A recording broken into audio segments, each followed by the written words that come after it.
اس کی duty ICU میں تھی اور وہ پریشان لگ رہی تھی. ساتھ ہی نرسوں کا خیال تھا کہ وہ بوائے فرینڈ سے ملنے کے لیے بے چین ہے.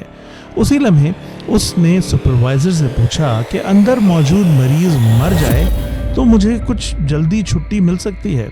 ہاں میں ملنے والے جواب کے تھوڑی دیر بعد ہی مریض انتقال کر گیا.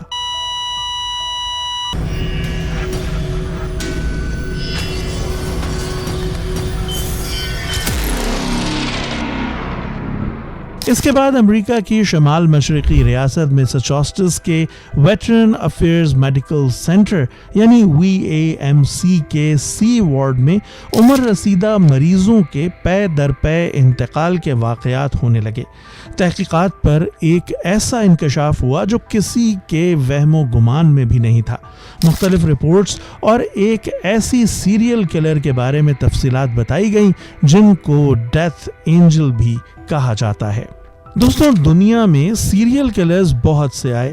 کبھی کچھ نے کسی جھوٹے سچے موٹیو کو لے کر انسانوں کو قتل کیا اور کبھی صرف اپنے دماغی خلل کی بدولت سیریل کلر بن گئے اور کچھ ایسے جنونی بھی گزرے جنہوں نے صرف مشہور ہونے کے لیے کئی انسانوں کی جانیں لے لی. پاکستان میں بھی ایک ایسا ہی جنونی 100 بچوں کا قاتل جاوید اقبال گزرا ہے. ہم آج آپ کو تاریخ میں ایسی 2 قاتل نرسوں کا بتائیں گے جنہوں نے کئی انسانوں کی جانیں لے لی مگر وجہ کوئی بھی نہیں تھی. ڈیلی بٹس کی ایک اور معلوماتی اور دلچسپ ویڈیو میں آپ سب کو خوش آمدید. آگے بڑھنے سے پہلے اس ویڈیو کو لائک کریں, چینل کو سبسکرائب کریں اور کامنٹ سیکشن میں اپنی رائے کا اظہار ضرور کریں. 13 نومبر 1967 کو پیدا ہونے والی کرسٹن ہیتر گیلبرٹ بھی عام بچیوں جیسی تھی. تاہم اسکول کے دنوں میں کچھ تبدیلی دیکھی گئی اور اس کے بارے میں شکایات سامنے آئیں کہ وہ دوسرے بچوں کی چھوٹی موٹی چیزیں چوری کر لیتی ہے جبکہ ڈھٹائی کے ساتھ جھوٹ بولنے میں بھی طاق ہے. اس نے اپنے کلاس فیلوز کو والدین کے بارے میں ایسی باتیں بتائیں جو بعد میں سفید جھوٹ ثابت ہوئیں. وقت گزرتا رہا اور 1986 میں اس نے نرسنگ کا ڈپلومہ حاصل کر لیا. 1989 میں جب کرسٹن گیلبرٹ نے میڈیکل سینٹر میں ملازمت شروع کی تو اس وقت وہ انتہائی خوبصورت, خوش مزاج اور مستعد نرس کے طور پر سامنے آئی. باقی اسٹاف کے ساتھ گھلنے ملنے میں بھی بہت کم وقت لگایا. اسے اپنے تمام ساتھی ورکرز کے برتھ ڈیز یاد رہتے اور وہ دوران ڈیوٹی کیک وغیرہ کا انتظام بھی وہی کرتی. وہ اپنے کام کی بھی ماہر تھی. کچھ عرصے بعد اس نے گلین گیلبرٹ سے شادی کر لی اور بعد میں 2 بچوں کی ماں بھی بنی.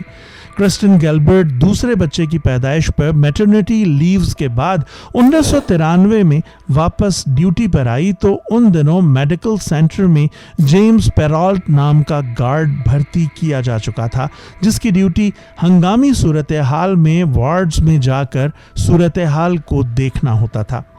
کرسٹن گیلبرٹ اور جیمز پیرالٹ کے درمیان دوستی جلد ہی ہو گئی اور ڈیوٹی کے دوران دونوں اکٹھے ڈرنک کرتے بھی دیکھے جانے لگے. ڈیوٹی کے دوران بھی کبھی کبھی آمنا سامنا ہو جاتا مگر ہنگامی صورتحال جیسے کسی مریض کی حالت بگڑ جانا یا جان سے گزر جانے کی صورت میں گارڈز کو طلب کیا جاتا. قتل کی تحقیقات میں شامل بعض ماہرین کا خیال ہے کہ کرسٹن نے اس وجہ سے مریض مارنے شروع کیے کہ اس کے بعد دونوں کی ملاقات ہو جایا کرتی تھی. تاہم کچھ عرصے تک اس طرف کسی کی توجہ نہیں گئی. مریضوں کی پے در پے ہلاکتوں کے بعد جہاں بعض ساتھی نرسوں نے کرسٹن گیلبرٹ کو مزاح کے طور پر موت کا فرشتہ یعنی ڈیتھ اینجل کہنا شروع کیا, وہیں کچھ نرسوں کو تشویش ہوئی کہ آخر یہ سب کچھ کیوں ہو رہا ہے اور ان میں سے کسی ایک نے یہ بات انتظامیہ کو بتا دی جس کے بعد تحقیقات شروع ہوئیں اور معاملہ پولیس تک پہنچا. کرسٹن کو شامل تفتیش تو کر لیا گیا لیکن حراست میں نہیں لیا گیا جبکہ اسپتال نے بھی تحقیقات کا نتیجہ آنے تک رخصت پر بھیج دیا. ریکارڈ سامنے آنے پر پتہ چلا کہ کرسٹن کے ہسپتال جوائن کرنے کے بعد 7 سال میں ان کی ڈیوٹی کے دوران کل 350 مریض جان سے گئے جو گزرے برسوں کی شرح کی مناسبت سے بہت زیادہ تعداد تھی اور اس کو محض اتفاق قرار دینا ناممکن تھا. تحقیقات سے یہ بات بھی سامنے آئی کہ صرف عمر رسیدہ اور خراب حالت کے مریض مارے گئے۔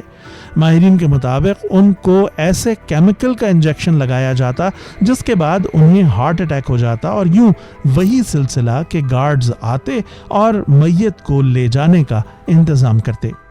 انہی دنوں یہ بات بھی سامنے آئی کہ کرسٹن گیلبرٹ کے شوہر کے ساتھ تعلقات بگڑ گئے، اور ان کے شوہر نے یہ الزام بھی لگایا کہ ان کو روزانہ کھانے میں تھوڑی مقدار میں زہر دیا جا رہا ہے، جس کے بعد کرسٹن شوہر سے علیحدہ ہو کر الگ فلیٹ میں شفٹ ہو گئی۔